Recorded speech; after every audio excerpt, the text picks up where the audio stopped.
Hey VC, just doing a little bit of a response to Gorvo31 Calm's video thread that he did a couple of weeks back, I think, maybe even 3 weeks now, on songs, first songs unlike the rest.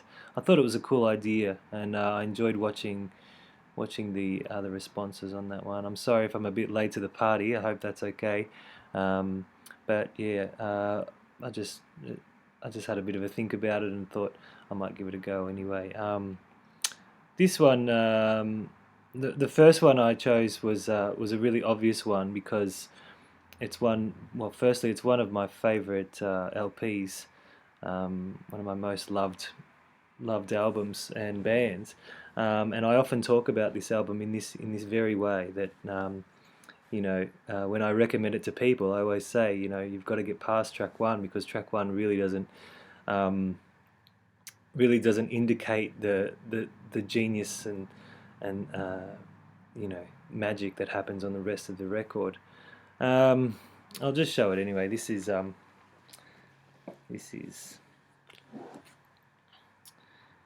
Caravans in the Land of Grey and Pink record from 1971, and this is just a marvelous Canterbury scene progressive rock record.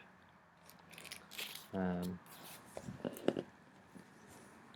from the best in the business, really. These guys sort of pioneered the scene, along with members of Soft Machine and a few other key people.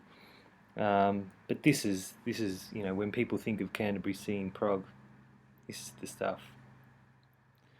The material on the album is Tolkien inspired, fantasy prog, and, lots of keyboards and electric guitars and Moogs and synthesizers, but in a really particular way that is synonymous with the Canterbury style. There's a jazz element to the music. These were really fantastic musicians, scholars of music that took progressive rock to this next level, I think. The Canterbury scene is renowned for having a bit of a silly side or comic side to it. Um, Characters like Robert Wyatt and David Allen and these guys, they would throw in, and Hatfield and the North is another example. They sort of throw in these really quirky lyrics over this really wonderfully structured music.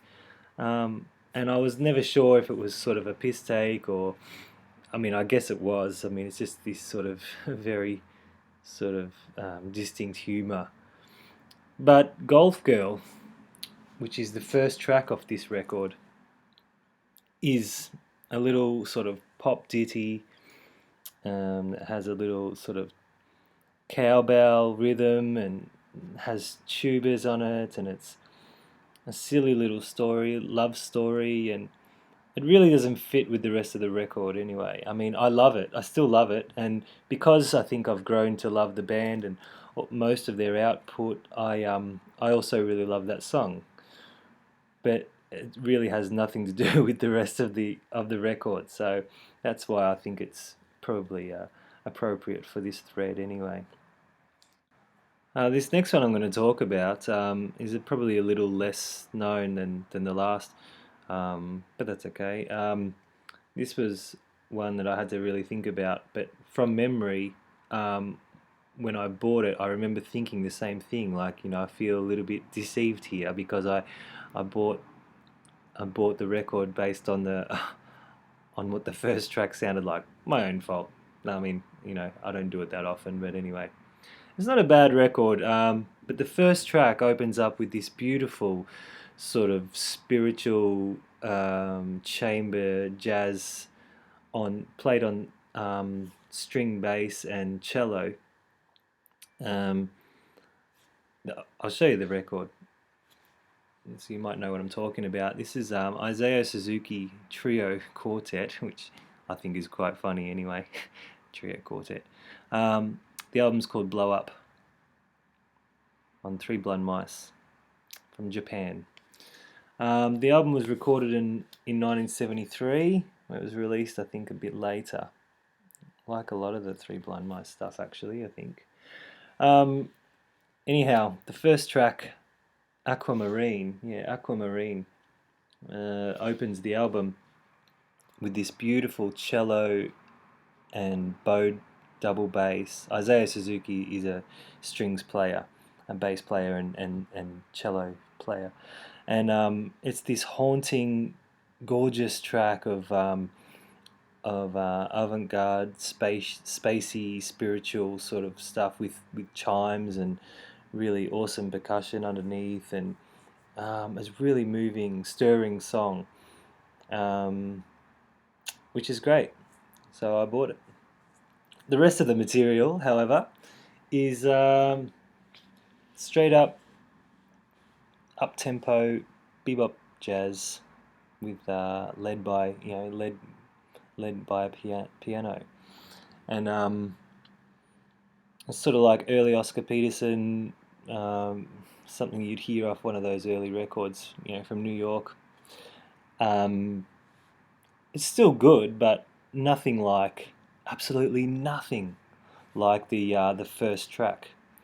So in a way, if you were banking on if you're buying something on the strength of the first track, you'd be pretty disappointed.